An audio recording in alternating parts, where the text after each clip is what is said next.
What is happening, YouTube? Cowboy here, and as you can see, we're keeping the Borderlands going with 0. So we're up to I don't know, something now. We still haven't slept yet. Still just playing away at it. We've been working on Mr. Invincible Pyro, Petey the Pyro, and we're gonna bring you a way to make him your bitch. So to make Pete the Invincible our bitch, we are going to be running a Cunning build. And main reason for this is, one, this guy is a fucking monster in melee range, so tried to avoid most of the bloodshed tree. I just didn't really feel comfortable when I was fighting him as melee. And as for the sniper tree, I mean, it's good damage, but in the long run, just like Master G, this is going to be one of those fights where, unless you want to spend 30 minutes, you're going to have to run a B in conference call combo. Like, I mean, on Terramorphous, it's one thing because being conference call makes him a chump, but even with being conference call, this guy still packs a punch. So let's get some water here real quick. Excuse me. So going into the build real fast just before we do it, we basically wanted to pick stuff that we knew was going to help us out in this fight. Obviously, reload speed, weapon swap speed is going to be critical because the two main guns we're going to be running are a conference call and then a Slaga. And I thought I had a critical damage conference call. Oh, shitty. Oh well. But basically, Slaga, we want to keep him slagged up, and then conference call because it's going to pump out damage. So aside from that, ambush because it's going to let us fucking ruin his shit with an extra 20% every time he's staring at our illusion. Death mark just because it's risky, but when we couple it with execute, we can get in there, get a quick hit when he's not paying attention. Rising shot's going to be procced up almost 100% of the time. And Innervate is what's really going to make this build work. And if well, basically, if you haven't done this fight yet, he has basically two phases. He has like when he's corrosive Pete and when he's fire Pete. And one way to take care of one of those phases is obviously a shield that gives you immunity. So I'm going with an alkaline B. Another excellent choice is an inflammable B. But basically, he's going to alternate between these two phases throughout the fight. So by having a B of one of your chosen elements, you basically help to negate out half of the damage that you're going to experience. Now, as for the other half, this baby right here is going to be our savior. So, his corrosive can't do shit to us, but when he does his giant fire wave, that's going to hit us and it's going to put a nasty damage over time effect on us, which is where we get into our build a little bit. Obviously, with Innervate, once that dot comes out, if we're not at the pipe to activate it, a pop deception, that's going to give us 4% of our max health per second, so that's a good amount of regen, and that's really going to assist in keeping us alive until we can get to that pipe and get the water. Anyway, moving down from that, two fangs, extra bullets, why not? And Death Blossom just to chuck some thingies at him. Hopefully it slags him up every now and then. Aside from that, extra critical damage is always sexy to have, and we want the health from that. Drop 1 point killing blow just because, 600% melee damage. You got it, right? But Grim. Now, you might be thinking, well, I'm fighting a boss. How's Grim going to help? Well, basically, when he does his, big queer fire nova, that's when you're going to have to hit this lever. It's going to make a big old waterfall come down and you take a shower. And that puts out the fire. In addition to that, though, it's also going to let all kinds of fuglies come out. I've seen rats come out. I've seen spiderlings come out. But basically, when those little fucks hit the ground, it's time to ruin some shit. Because you're going to kill them, and that's going to give you, 3.5% shield regen, and it's going to help Deception get off cooldown. So, like I said, if you have that dot on you, and by dot I mean damage over time, if you're not familiar with the term, you're going to be able to, kill those little fucks. It's going to help, get some shield regen to counteract the effects of that fire, and hopefully get Deception up real quick, where we can, have Innervate going. So that's going to give us some survivability to make sure we can get over there and put that fire out. There's also one right here. I actually think one of them does, they're both waterfalls, but I think, one of them lets out the spiderlings, the other one lets out the rats. I think this is the spiderling one, that's the rat one. Either way, I don't think it matters which one you go to, but aside from that, it's a relatively easy fight. It's just going to require some proper timing, and obviously you're going to want the appropriate gear for it. Like I said, it's kind of a B conference call type fight, just because similar to Master G, this guy just has a redonkulous amount of health, and I keep getting these guns mixed up, so let me switch them in position real quick. But I'm going to jump right into it. Oh, sorry, one thing I didn't touch on is if you have a Blood of the Seraphs, it's great for this fight, because just like having Innervate, you know, when we have our Deception up, we got that, was it 4% health? Yeah.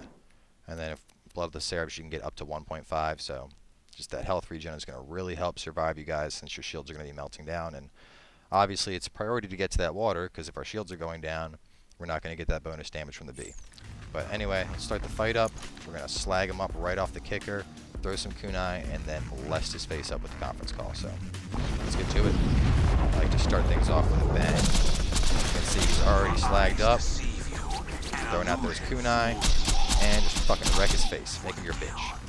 And a big thing to keep in mind is you do not want to let this guy get within melee range of you. He is not very fun when he gets in melee range. He's sitting over there playing with himself. We're going to toss out some grenades just because, I mean, why not? Slag him up. Oh my god, he's hitting me. You shouldn't be hitting me already. What do you think you're doing, Master G? Here's where we're good. So he's already slagged up. Fucking wreck his face. That's a big thing. So right here, you can see we're into a corrosive phase. Obviously, we got an alkaline bee, so that's not going to be a concern. We're going to slag him up. He gets close. We're going to get the fuck out. Get over here. Get our shield up. And melt his face some more. And you'll see he'll do a specific animation when he gets ready to start his fire phase. So based on that, you'll be able to make your way over to the... get over to make sure you're at a pipe. But if you're hitting him fast enough, usually you'll manage to get him past his shield before he gets fire phase. You can see right there that little animation where he looks like he's getting ready to spank his dick. That's signifies a new face hack. Now, I mean, we're damaging him pretty fast, so what he actually just did was a dual phase. Basically, once you get his shield off, he'll begin to do his he'll do the corrosive and the fire at the same time. That's why this that waterfall becomes more critical. Like I said, I'd suggest using this waterfall right here, because the spider ants are significantly easier to take out compared to some of the other baddies. I mean, the rats, they just throw some brutal fucking grenades at you, so... You know, if I have to fight one thing, I'd rather fight a couple little spider ants that are running around. Oh boy. And he's already doing it. Oh boy. So that was a bit of a suicidal move right there. But hopefully we're gonna... Ah, shit, no, fuck you. We got the fire out, we got our shit up, we got him slagged. Let's fucking rock his face for a second here. Pump some damage into him. You can see he gets pretty fucking antsy. He's not very happy with you doing shit to him. Slag him up. Wreck his face.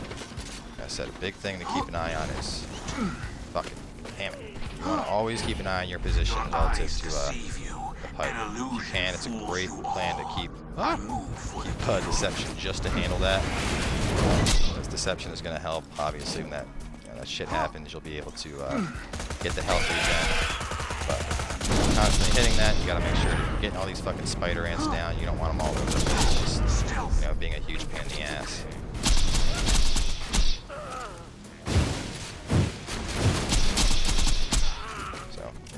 Especially with Zero, you gotta remember you have limited ammo, so you do want to focus your ammo for when he's slagged. If he's not slagged, I wouldn't suggest pumping conference call shots into him. You know, you want to maximize your damage on this fight.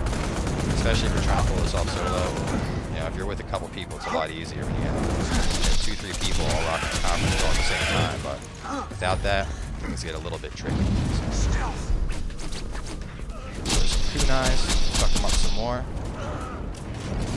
See, he's already getting real antsy. He's like, I'm gonna fucking kill you. Really does not like me. Too bad for him. He's gonna go down. Running. Slag goes off. We're gonna stop. You can see we're already down to just 36 shots. He wants to do his shit. We're gonna pop our move, get over to there. Oh, it's not what I wanted. I want the waterfall. Oh man. Shit. Oh, shit. Oh, thank God. We got the water put out. Alright, anyway, let's kill some of these fucking spider ants. Like I said, along with the shield regen, when you hit those spider ants, it's also going to just fill your shield straight back up. So that's going to give you a lot more uptime on your V as well. Slag, let's go for the kill, and boom, he goes down. Pete the Invincible defeated. Look at all those Seraph crystals and shit. Seraph crystals? Why are we getting Seraph crystals off this guy? Huh. Meh. I swear, these bosses never drop anything good these days. And I actually still haven't seen, I was really hoping for like some new, you know, crazy badass weapons within the DLC, but I haven't found anything yet, which is a bit, I don't know if unnerving is the right word, but it's definitely kind of shitty. Damn, it's pretty sweet, Jacobs. It's only level 50. Meh, whatever. But, yeah, I mean, anyway, guys, that's all there is to it. You know, it's really not that hard of a boss compared to some of the other ones we've gone through. In regards to the other videos, the videos that are going to be, you know, complementing the live stream where it's actually good quality and whatnot, those are going to be up as fast as they can. Obviously, with each video being an hour each, it takes quite some time to get those all uploaded into YouTube. And additionally, since I'm a dumbass and the whole third hour of the stream I have my mic muted, I've been waiting for a friend that's getting close to that part in the game so that I can replay that and, you know, do. I promise you guys I'd be doing all 0, so I want to show you some gameplay featuring Cunning, since, you know, the first chapter I obviously did Bloodshed, and well, not the chapter, but the first playthrough was Bloodshed. The second hour of it was sniping. You know, it only feels right to bring you guys some Cunning. But anyway, guys, that's all there is to it. Knock down Pete the Invincible. It's a chump. But anyway, thanks for watching. Make sure to check out the giant hour-long videos whenever YouTube finally finishes processing those. Some pretty fucking entertaining commentary. So comment, rate, subscribe, all that good shit. If you are one of the winners of the contest, make sure to get in contact with me so you can get your prizes. And see you guys in the next video.